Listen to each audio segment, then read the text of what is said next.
గత 5 ఏళ్లలో ఛిద్రమై కనీస మరమ్మతులకు నోచుకోని గుడివాడ కంకిపాడు రహదారిపై కూటమి ప్రభుత్వం దృష్టి సారించింది. రోడ్డు అభివృద్ధికి 40 లక్షలు కేటాయించింది. ప్రభుత్వం చొరవతో కష్టాలు తీరనున్నాయని వాహనదారులు ఆకాంక్షిస్తున్నారు. గుడివాడ కంకిపాడు రహదారిపై ప్రయాణికుల కష్టాలు త్వరలోనే తీరనున్నాయి. కృష్ణా జిల్లాలో పామర్రు, గుడివాడ, పెనమలూరు, గన్నవరం నియోజకవర్గాల పరిధిలోని ఈ రోడ్డు అభివృద్ధిపై ప్రభుత్వం దృష్టి పెట్టింది. 5 ఏళ్లుగా ఈ రోడ్డుపై ప్రయాణమంటేనే వాహనదారులు హడలిపోతున్నారు. గత 5 ఏళ్లలో వైసీపీ ప్రభుత్వం కనీసం మరమ్మతులు చేయకపోవడంతో ఈ రహదారి గుంతలతో ప్రమాదకరంగా మారింది. గుడివాడ నుంచి కంకిపాడు వరకు ఉన్న 25 కిలోమీటర్ల రహదారిపై ప్రమాదాలు సర్వసాధారణమయ్యాయి. రోడ్డు అభివృద్ధిపై దృష్టి సారించిన కూటమి ప్రభుత్వం 40 లక్షల రూపాయలు మంజూరు చేసింది.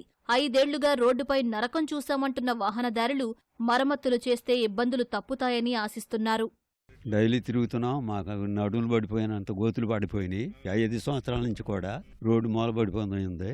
ఇప్పుడు మొదలెడుతున్నారు. మాకు 100 రోజుల పరిపాలన అయిన చంద్రబాబు గారిది మొదలెట్టారని చెప్పి సంతోషంగా ఉండి పూర్తి అవుతుందని వచ్చాం. అసలు రామండి. అసలు ఈ రోడ్లో ఎన్ని యాక్సిడెంట్లు అయినాయి. 2 వీలర్లు కూడా బోల్తా పడుతున్నాయండి. అన్ని గోతులు ఉండేవి. గత ప్రభుత్వం 5 ఏళ్ళలో నరకం అనుభవించాం. ఈ రోడ్లే విషయమే కాదు, డ్రైనేజీలు, కాలువ, ఇరిగేషన్ అన్నీ కూడా అసలు బాగా ఇబ్బంది పడ్డాం. మేము ఇటు రావట్లేదండి. ఈ మధ్య అసలు 2 సంవత్సరాల తర్వాత ఈ రోడ్డు అంతా పాడైపోయి 2 సంవత్సరాల నుంచి రావట్లా. రోడ్డు రిపేర్ చేశారు, బాగుందంటేనే వచ్చాం. పెదపారుపూడి, ఎంటర్పాడు మధ్య అస్సలు బాగాలేదు. ఆ తర్వాత నందమూరు, ఎంటర్పాడు మధ్య బాగాల. గుడివాడ, నందమూరు బాగాల. నందమూరు, మానికొండ బాగాల. మానికొండ నుంచి కంకిపాడు దాకా కూడా బాగాల. ఎక్కడ బాగాలేదు. కంకిపాడు సమీపంలోని పునాదిపాడు చెరువు నుంచి ప్రారంభమయ్యే ఈ రోడ్డు వెంట ఇరువైపులా పంట కాలువలు ఉన్నాయి. రోడ్డు సరిగా లేకపోవడం, పక్కనే పంట కాలువలు ఉండటం ప్రయాణికులకు మరింత కష్టంగా మారింది. ఇలాంటి పరిస్థితుల్లో ప్రజల కష్టాలు గుర్తించిన ప్రభుత్వం గుడివాడ నుంచి నందమూరు అడ్డురోడ్డు వరకు రహదారిని అభివృద్ధి చేసేందుకు 40 లక్షల రూపాయలు మంజూరు చేస్తూ ఉత్తర్వులిచ్చింది. టెండర్లు పిలిచి వెంటనే పనులు ప్రారంభించేందుకు అధికారులు సన్నాహాలు చేస్తున్నారు. రోడ్డు కొంచెం గుంతలుగానే ఉన్నాయన్న. కొంచెం ఇప్పుడిప్పుడే మెల్లమెల్లగా రెడీ అవుతున్నాయి. అక్కడక్కడ గుంతలన్నీ పూడతాం. కానీ ఫస్ట్ లో అయితే నీళ్ళు వేసుకున్న వాళ్ళు చాలా ఇబ్బంది పడేవాళ్ళు. ఇప్పుడు కొంచెం బాధ తెలిసిన పైన వాళ్ళు కొంచెం మెల్లమెల్లగా రోడ్డు క్లీన్ చేస్తున్నారు. 6 సంవత్సరాల నుంచి రోడ్డు తిరుగుతున్నారు. ఇదేనా ఇంకా కొంచెం పర్లేదేమో. ముందరికి వెళ్తే మోకాళ్ళ లోతు గుంతలు, బండి అయితే దాంట్లోకని వెళ్ళిపోతుంది, దీంట్లోకని వెళ్ళిపోతుంది. మాకేమో తప్పదు కదా. ఇప్పుడు నైట్ 1 గంట 2 తిరుగుతూ ఉంటాం.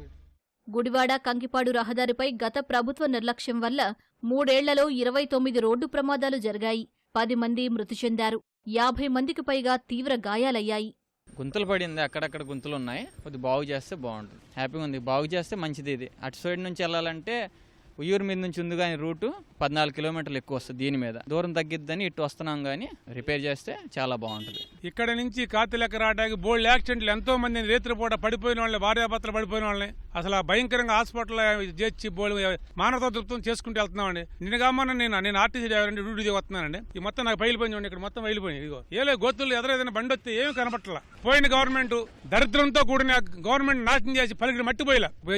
ఈ మధ్యకాలంలో అక్కడ గోతులే కొద్ది లైన్గా కొద్దిగా పునాదిపాడు దగ్గర ఇక్కడ పోసారు. అట్లా ఈ కథ ప్యాచ్ వర్క్ చేసిన సార్ అని జనం అలాడిపోతున్నారు. చాలా సంతోషించారు. అందరూ ఆడ మగ అందరూ సంతోషపడుతున్నారు. ఈ తాత్కాలికంగా రోడ్డు నిర్మాణం చేయడంతో పాటు పూర్తి స్థాయిలో ఈ రహదారి నిర్మాణాన్ని కూడా చేయాలంటూ వాహనదారులు కోరుతున్నారు. కెమెరామెన్ స్వామితో శ్రీనివాస్, సిటీవీ న్యూస్, కంకిపాడు.